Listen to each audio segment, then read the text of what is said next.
musidɓe tedduɓe heeɗiɓe randaɓe gurdam yeɓiyankoɓe tiitoonde TV caggal nde jettuɗen bajjirji ɗo waɗa baɗawo laato julɗen e baji ouraysiyankoɓe timmoɗan baɓe jol makka mo yimɓe jinneji tagra sababude mum non pagortoɗen manoje jettoɗe fewde nene baba juroɗen halifaɓe diine e halifaɓe banggue dawrugol nde tawno kala ne jiiɗa hoore no ɓuɓri won hoore wonono menagi tigui wayri wadde kono noon eɗen gandi e nder oɗo saaha fof gonnoɗen ko toon to nokku men ɗo katereɗen nokkana ɗen woni Fouta Kumba yummen en calminiɓe en juurimama ɓe kono kadi en beltinima ɓen ɓe gandanɗa hoorema ko rewintoɓe tiitoonde TV laaroɓe gueɗe mumen kala e saaha kono noon hande en garti e joljole ɗo e nder leydi ndi sikki ala enen fof eɗen gandi debbo darinoɗo wi wonde Fouta tampi Fouta tampi ene wayno hande ko kanko tigirigui tampi nde tawno caggal bojji makko cetuɗi ɗi gandanɗa hoorema o woyino wonde gouvernement o wallanimo sababune wonde jinnaɗo makko debbo ummima toon to nokku makko ari ɗo hen e nder Dakar hay goto ƴettani ɗum en charge ɗum noon ala tigirigui ko safrir ɗum jamma e ñalawma subaka e kekiɗe o mono dari pour wadde défendre président de la république Macky Sall kono noon o yiyani hay batte kono noon kadi e nder oɗo saaha wonko ɓuuri jojjude e nder ɗum ɗon sabu ɗum ɓiyiko biyeteɗo Thiaba Hoy Niang Thiaba Hoy ene wayno ko kanko Fatoumata Ndiaye Fouta tampi jibini ɗum Thiaba Hoy noon holliti wonde yarata koye duuɓi 19 Thiaba Hoy holliti wonde Fatoumata Ndiaye Fouta tampi waɗi ɗum abandonné kono yara e lebbi ɗiɗi nden woni ne kanko Fatoumata Ndiaye Fouta tampi o ƴetti Thiaba Hoy tigirigui ha joni o waɗi ɗum abandonné nden woni ne goto yi ɗum ƴetti ɗum kañum tigirigui ha joni nehi ɗum fof e wade noon Thiaba Hoy holliti wonde ene wuuri gurdam cattuɗam ne tawno ko ƴucci watti hakkille ko ene wayno tigirigui andinama wonde yummum koko waɗi ɗum abandonné saga ne yaara e lebbi ɗiɗi ɗum noon Thiaba Hoy holliti wonde bamum juuɗe mum jettaki keece mum bamako de séri tigirigui ha joni e on mo gandanɗa hoorema ko kañum woni Fatoumata Ndiaye kono noon bammakko dañje Fatoumata Ndiaye ko ɗiɗo woni kanko e miñi ko debbo o kono noon ko miñi ko debbo o ɓe guitti ɓe pawɗime dow makko kanko Thiaba Hoy Thiaba Hoy noon holliti wonde ala ɗo woni ala ɗo fayi ala ɗo hucci ha ɗum addani ɗum waloyde tigirigui ha joni e mbaruji addani ɗum simmade addani ɗum tigirigui yarde addani ɗum hay sowade hen nden noon woni 2020 ko nden Thiaba Hoy waɗi accouché ɗum noon ko 7 septembre wonno 2020 ɗum noon ene wayno ɓiyi ko o wi wonde dañi hitande e lebbi ɗum noon caggal no jibini oɗon ɓiɗɗo nde o ronki dañde tigirigui kanko ɗo fayi ko nden woni kanko tokara makko Thiaba noddi Fatoumata Ndiaye ngam haalande ɗum exactement ɓiyum o waɗi accouché kono noon wonɗo jogorno nawde ɗum banggue goɗɗo ɗum noon Fatoumata Ndiaye kañum holliti wonde ɓiyum yahata hay nokku sabu ɗum ko kañum jibini ɗum noon yo artu ɗon e nder appartement mum nden Thiaba kañum e ɓiyum payi toon to appartement Fatoumata Ndiaye goni toon kono noon o wi no woniri toon ni o wonirani toon jaam ne tawno so tawi o ɗaɓɓitanani hoore makko ko ñaami o dañata ko ñaami kadi ñande foof ko jennoje ñande foof ko ƴettoje ñande foof tigirigui ha joni ko hirgueji tuuma ɗum woni ko yummakko Fatoumata Ndiaye fawta e dow makko nden noon wonti o woni ɗon ha timmi dumunna Fatoumata Ndiaye watti widemo wonde komo itta worɓe omo adda ɗumen e nder galle he wullirimo hen o wi kanko o ittani worɓe omo adda ɗumen ɗon e nder galle he ɗum noon tawa noon o wi wonde Fatoumata yinno tigirigui ko yaltindemo e nder oɗon galle Thiaba Hoy woni ɗon domonna ɗum waɗi noon Fatoumata Ndiaye kañumne yaltino e nder galle o ndegete koko ɗaɓɓoy appartement banggue goɗɗo neli ɗon sukaɓe ɗiɗo ene gonno e nder leegal he noddi ɗumen téléphone mbi wonde yo paas Thiaba o paasi Thiaba ɗum noon wonde e sukaɓe ɓe mbi wonde ko Fatoumata Ndiaye wimin wonde yomin garan photo yaji gonɗi ɗon ɗi ɗum noon kanko Thiaba o udditani ɓen ƴetti photo yaji ɗi o wi fawtani balɗe tati nden woni no joom galle o ari wimo wonde yumma koko eggi galle o ɗum noon wadde haade ko noon lubram caabi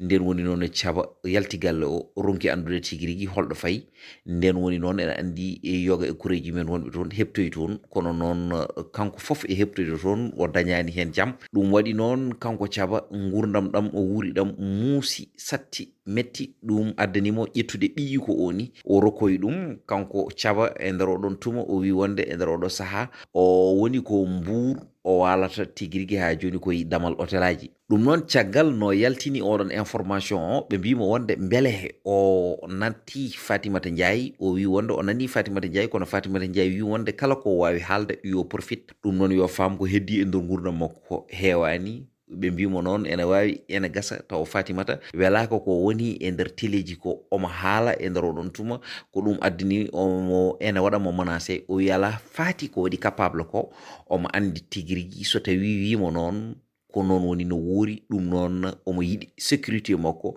ne laamu ngu wawata tiguirigui ha joni waɗandemo ɗum ne hannirta ni henna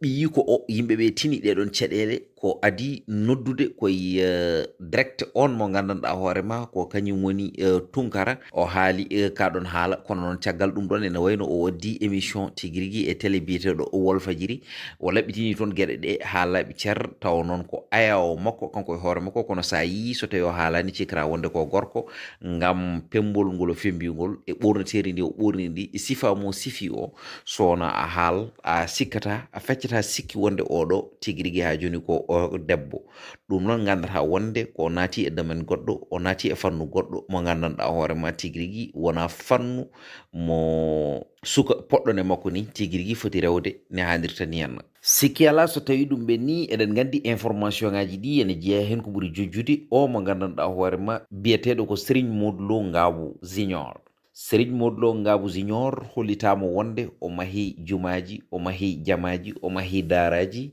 kono kadi o tubni hewɓe ne hannirta ni henna kadi hewɓe o artiri ɗumen e diine l'islam he ngam kanko de o wi wonde serigne Touba moftimo ɗo iblis wawa yettade kanko serigne Gabou e ko haalanno o dañi hen almuɓe hewɓe noon kono noon ene wayno hande almuɓe hewɓe ɓe hande sen belama mbiyen gonti ko ennemi ji makko nde hannirta ni henna nde tawno caggal oɗo probléme e oɗo scandale mo kanko serigne modou Gabou junior mo waɗi almuɓe ɓe e mettini hen no fewi no fewi no fewi no fewi ha dutti time makko no mbaɗa vidéo ji so tawi almudo o haali o wiyama haala almudo o wiyama ya deƴƴu a ala ko kalɗa saabu ɗum minen min mbaɗi sacrifice gurdam men ngam an kono noon ko joɗinoɗa e ko kalanɗa ko foof an hay hunde hen ala ko mbaɗɗa pratiqué koye dow fenade gonnoɗa ɗum noon saabi ɗum wonde ko almudo makko goto debbo ene wiye Aïda ene jogui gorko mum woni ko Italie ɗum noon ko gorko o wimo wonde yo ar wonoya tiguirigui to ceerno o beele tiguirigui omo toppito ɗum noon almudo o wayata tan e ceerno mum ni ɗum noon ndekete omo haalda e oɗon almudo makko debbo biyeteɗo Aïda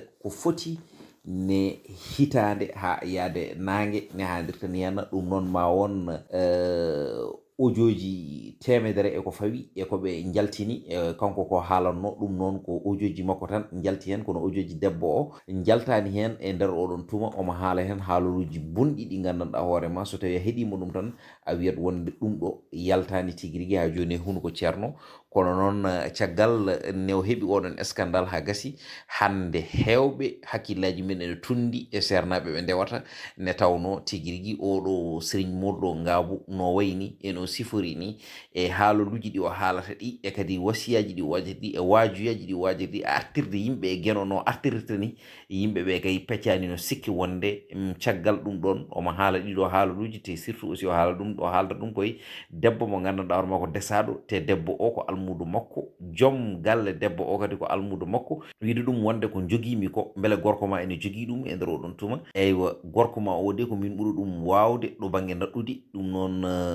pamata ɗum ɗon tan ko cekkodiren si en cekkodiri tiguirigui sa renaki a yejjittumo walla tiguirigui ha joni ɓortana kam laafa ɗum noon ko kanko serigne modou Gabou wi wona min wi ne hannirta ni henna ɗum noon e nder oɗon saaha kanko serigne modou Gabou omo wonde gacce ɗe wodi tan ko ɗo tuggi kolanaɗo haadi e nder ɗum ɗon noon woodi wiɓe wonde nul n'est parfaite ne tawno neɗɗo wona no wini wayi kono wayni ko noon woni no wayi kadi neɗɗo e nder oɗon tuma timmani ne tawno mo suwa lumbade woto jal joɗiɗo ɗum noon eɗen gandi ko heptima ko ene wawi taw wonɓe hepti ene gasa taw feeñani tan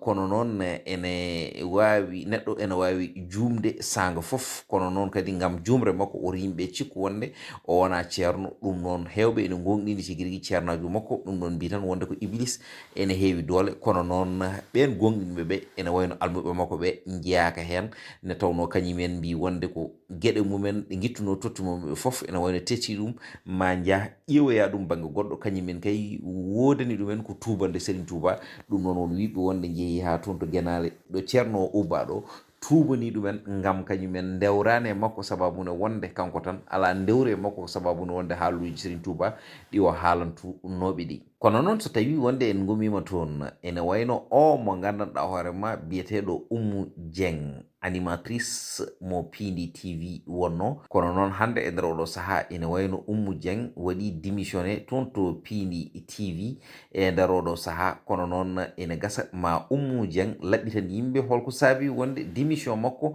toon to Piindi TV e nder oɗo saaha bandiraɓe musidɓe tedduɓe e ɗiɓɓe ko ɗum ɗo ɓurno jojjude e nder information ngaji ɗi gadduno ɗen walla mbiyen kabaruji ɗi gadduno ɗen ɗum noon ene wayno woto jejjite événement jogorɗo wadde le 24 juillet toon to Radisson Blues tawa noon ko conférence religieux Cheikh Oumar Kane mo gandanɗa hoorema mo kewiɗo dokaɗo kolaɗo kormaɗo lorriɗo cippiro e basal kaɓo e huma binnagal tigui ne tawno joguiɗo fondation plus de 15 000 personnes kala hen gonɗo membre e nder oɗon tuma ene yito hen hoore mum ne tawno fondation o ene yaltina balle ɗe wawata wallude ɓen ɓe gandanɗa hoorema ko kañumen goni tigui rigui ha joni membre uji gonɗi e nder fondation oɗon kono noon kadi ɓe kaɗani ɗon e nder oɗon tuma kala mo gandanɗa hoorema ene wonde e fondation o ene darane usasuji ɗi gandanɗa hoorema ene gandina ɗum diine mum ne tawno guena wi ko gande kam ko ardi oɗon ndewami ɗum noon so tawi yimɓe dañi yimɓe ɓe gandanɗa hoorema hande ko ce sont des intellectuels de haut niveau kadi dutti aussi goni sernaɓe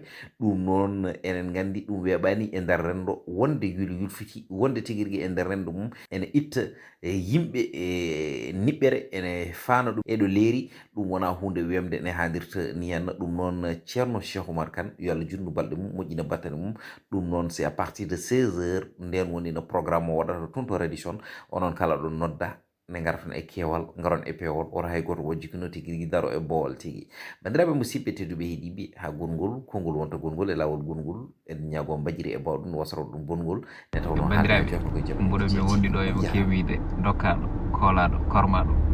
mo gandanɗa hoorema wona haala mum golloto golle ko golle mum golloto haala kono noon koye événement paɗen dimanche